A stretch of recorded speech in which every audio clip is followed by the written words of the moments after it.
RJ Cutie! Ano yun, love? Miss na kita. Miss na rin kita. Anong ginagawa mo dyan? Trabaho lang as usual. Ikaw? May taping pa ako ngayon sa mga joggers. Hectic pero carry lang eh. Sige. Show well ah. Sige love, see you later. Miss na kita. Okay, bye-bye main cutie. Bro, RJ, ito pala salary mo. Late work this month. Okay, sige. Salamat bro. Teka lang. 200 million? Ba't parang medyo sobra?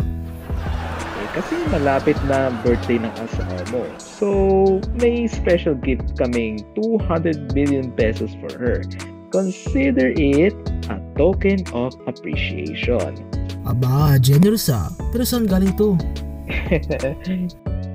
Medyo private family business lang. Family business? Sabi mo dati construction company yun ah. Oo nga, construction of trust. Okay, basta sabi mo yan ah. Okay, sige. Salamat na lang sa regalo para kay Main. Wala nga naman bro. Very early birthday sa asawa mo ah. RJ Cutie! Tulong! Wala kami dito sa taping! Ha? Kala ko may flood control project dun sa studio. Meron nga daw 250 million pesos ang budget. Pero sabi ng mga crew, mga 50 million mo ang ginastos. Lumalutang na yung birthday namin! 250 million? 200 million? 20 million? Ha?